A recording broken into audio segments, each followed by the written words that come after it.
বিপজ্জনক জেল অ্যালকেট্রাইজ দেখানো হয়। এই জেল থেকে আজ পর্যন্ত কেউই জীবিত অবস্থায় পালিয়ে যেতে পারেনি, কারণ জেলের চারপাশে পানি ঘিরে ছিল আর জেলের নিরাপত্তাও এতটাই কঠোর ছিল যে এখানে একটা পাখিও উড়ে যেতে পারত না। এখন জেলে এক বন্দী ফ্র্যাঙ্ক মরিসকে আনা হয়। এখানে গার্ড মরিসকে ভালোভাবে তল্লাশি করে।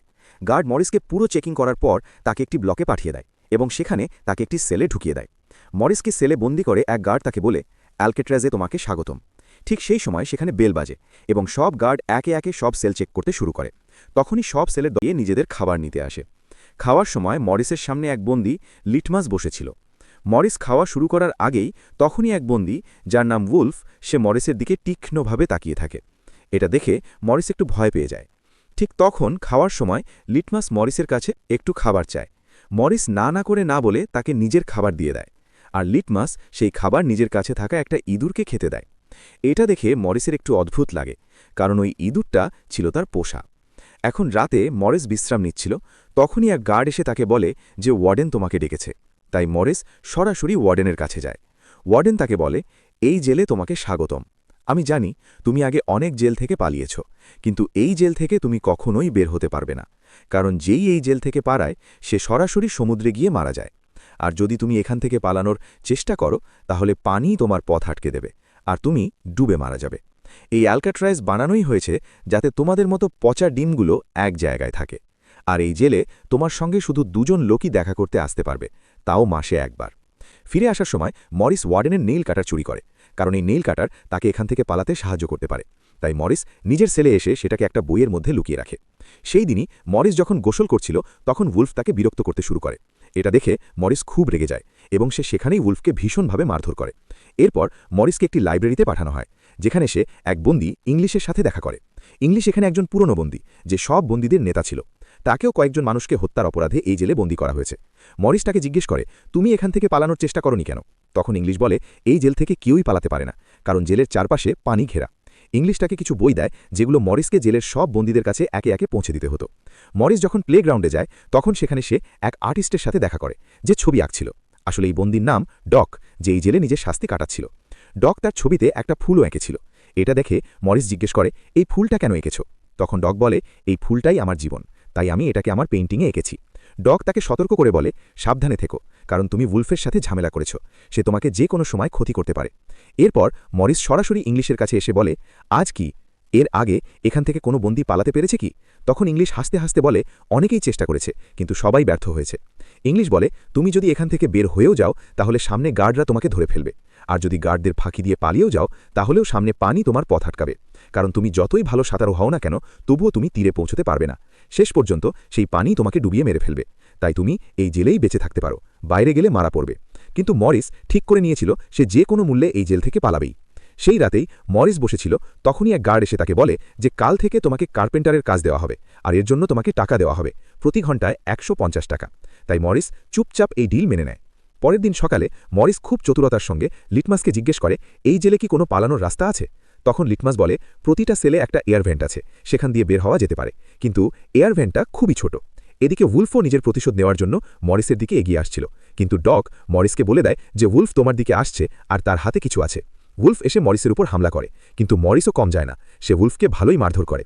ঠিক তখনই গার্ড তাদের থামাতে গেলে উলফ তাকে মাটিতে ফেলে দেয়। এটা দেখে গার্ড উপরের ওয়াচ টাওয়ার থেকে এক গার্ড তৎক্ষণাৎ গুলি চালায়।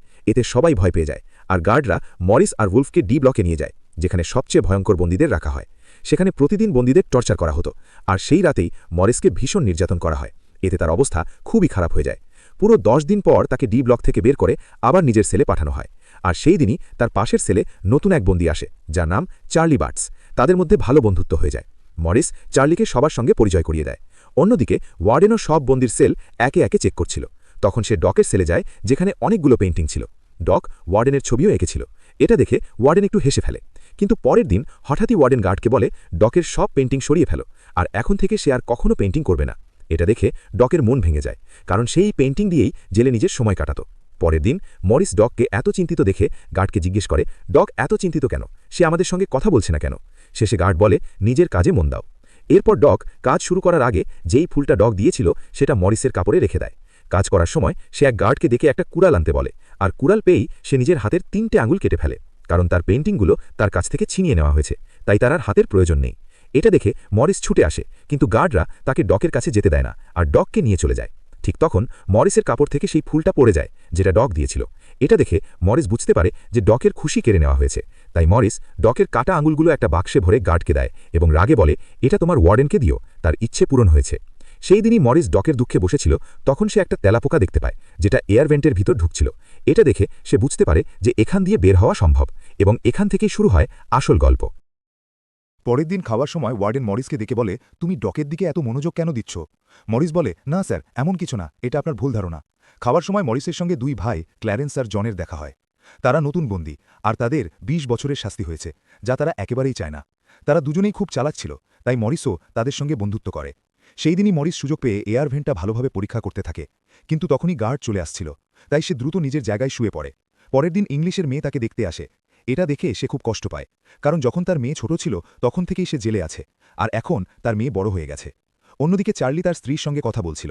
সেখানে তার স্ত্রী বলে যে তোমার মায়ের হাতে খুব কম সময় আছে, ডাক্তার বলেছে তার আর বেশি দিন বাঁচবে না। এতে চার্লির মনে সাহস জাগে, আর সে জেল থেকে পালানোর সিদ্ধান্ত নেয়। রাতে চার্লি মরিসকে বলে, যখনই পালানোর প্ল্যান হবে আমার জন্যও একটা জায়গা রাখবে। এরপর খাওয়ার সময় মরিস সবাইকে বলে, আমাদের সেল ব্লকটা খুব পুরনো, নমির কারণে দেয়ালগুলো দুর্বল হয়ে গেছে, তাই সহজেই এখান থেকে বেরোনো যাবে। সে বলে, আমার কাছে একটা নেইল কাটার আছে, আমরা যদি একটু একটু করে খুঁড়ে উপরে পৌঁছাই তাহলে পালানোর রাস্তা খুঁজে পাব। জন জিজ্ঞেস করে, গর্তটা লুকাবে কিভাবে? মরিস বলে, ম্যাগাজিনের কাগজ দিয়ে সহজেই ঢেকে রাখা যাবে। সে আরও বলে, আমাদের কিছু ডামি হেড লাগবে, যেগুলো রাতে বিছানায় রেখে আমরা পালাতে পারব, আর সেগুলোর জন্য চুলও লাগবে। জন বলে, আমি সেলুনে কাজ করি, সেখান থেকে চুল চুরি করে আনব। মরিস ক্ল্যারেন্সকে বলে, তুমি কাপড়ের জায়গা থেকে একটু একটু করে রেনকোট চুরি করে আনবে, যাতে আমরা একটা নৌকা বানাতে পারি। চার্লি জিজ্ঞেস করে, আমার কাজ কি? মরিস বলে, আমি যখন এয়ার ভেন্ট খুঁড়ব তুমি নজর রাখবে, যাতে কোনো গার্ড আমাদের ধরে ফেলতে না পারে। সবাই মরিসের প্ল্যান পছন্দ করে, আর সেই রাতেই সে এয়ার ভেন্ট খোঁড়া শুরু করে। তার কাছে শুধু নেইল কাটার ছিল, তাই দেওয়াল খুঁড়তে খুব কষ্ট হচ্ছিল, কিন্তু সে হাল ছাড়েনি, লাগাতার খুঁড়তেই থাকে। পরের দিন সে বলে, নেইল কাটারটা ছোট, তাই সমস্যা হচ্ছে।